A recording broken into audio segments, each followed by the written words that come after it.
Assalamualaikum warahmatullahi wabarakatuh. Perkenalkan, nama saya Yuni Mintaulis Tanggang dengan NIM F1D124031 dari Prodi Teknik Pertambangan Fakultas Sains dan Teknologi Universitas Jambi. Adapun video ini dibuat untuk memenuhi tugas akhir semester dari mata kuliah Kristal Mineral dan Batuan. Seperti yang kita ketahui bahwa akhir-akhir ini Indonesia tengah dilanda isu adanya aktivitas penambangan nikel di daerah kawasan wisata Raja Ampat. Kenyataannya, aktivitas tersebut tidak dilakukan di daerah wisata. Namun, pada video kali ini saya tidak akan membahas tentang isu tersebut, namun saya akan berfokus pada suatu endapan yakni nikel. Nikel adalah salah satu hasil tambang bumi yang banyak digunakan di berbagai sektor kehidupan. Di Indonesia, berbagai perusahaan tambang juga banyak menggali dan mengelola nikel tersebut.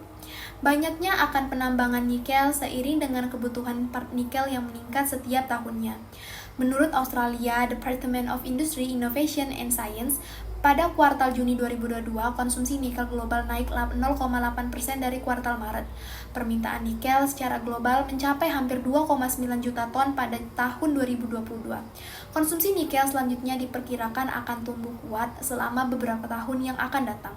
Menurut kajian dari jurnal Geomining yang diteliti oleh Raifel dan Firman, pada jurnalnya karakteristik endapan nikel laterit di desa Baingkete, Papua Barat, nikel laterit terbentuk dari pelapukan batuan ultrabasa, seperti olivin dan piroksin yang mencapai permukaan dan mengalami pengayaan unsur nikel pada iklim tropis.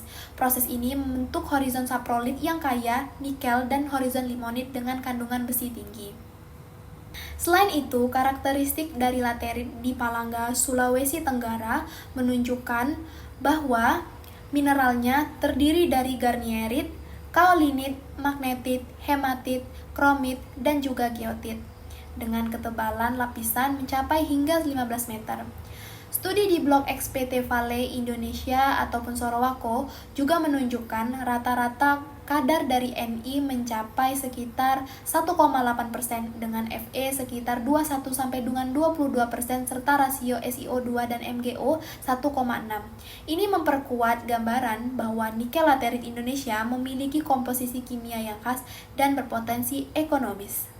Pada jurnal karakteristik batuan asal pembentukan endapan nikel laterit di daerah Madang dan Serakaman Tengah yang diteliti oleh Kurniadi dan rekan-rekannya, profil nikel laterit pada umumnya adalah terdiri dari 4 zona gradasi. Yang pertama yakni tanah penutup ataupun topsoil tanah residu yang berwarna merah tua dan merupakan hasil dari oksidasi yang terdiri dari massa hematit, geotit, serta limonit. Yang kedua yakni zona limonit berwarna merah coklat ataupun kuning, berukuran butir halus hingga lempungan lapisan kaya besi dari limonit soil yang menyelimuti seluruh area. Yang ketiga yakni zona lapisan antara atau silika boxwork. Zona ini jarang terdapat pada batuan dasar ataupun bedwork. Yang ketiga yakni zona lapisan antara atau silika boxwork. Zona ini jarang terdapat pada batuan dasar ataupun bedrock. Lalu yang terakhir yakni zona saprolit yang merupakan campuran dari sisa-sisa batuan. Jurnal ini juga dikatakan secara fisik, endapan nikel laterit menunjukkan karakteristik yang khas bergantung pada zonasi pelapukan. Pada horizon limonit, tanah berwarna coklat kemerahan, lembab dengan tekstur lempung hingga halus dan terasa lengket. Hal ini karena dominasi mineral geotit dan hematit. Sedangkan pada horizon saprolit, warna berubah menjadi hijau keabu-abuan atau kehijauan dengan struktur yang lebih keras, kadang menyatu seperti batuan lempung kering, dan mengandung mineral seperti garnierit dan sarpentin. Sifat lain yang juga mencolok adalah kilap pada sarpentin atau garnierit yang kadang tampak keperakan hingga kehijauan bila terpapar cahaya. Endapan nikel laterit umumnya tidak memperlihatkan kristal berbentuk baik karena terbentuk dari proses pelapukan. Namun, dalam beberapa bagian dapat ditemukan struktur amorf atau masif dengan lapisan-lapisan samar yang menunjukkan proses pengendapan bertahap. Berdasarkan beberapa data, hal ini menunjukkan konsistensi distribusi unsur kimia dalam tiap zona memberikan petunjuk jelas untuk eksplorasi dan penambangan. Tambahan studi dari PT Vale memperkuat bahwa nilai produksi dan spesifikasi bahan baku smelter mampu dipenuhi selama pengelolaan, dilakukan sesuai data bor dan parameter kualitas. Dari beberapa data tadi menunjukkan bahwa konsistensi distribusi unsur kimia dalam tiap zona memberikan petunjuk jelas untuk eksplorasi dan juga penambangan. Tambahan studi dari PT Vale juga memperkuat bahwa nilai produksi dan spesifikasi bahan baku smelter mampu dan bisa dipenuhi selama pengelolaan dilakukan sesuai data bor dan juga parameter kualitas.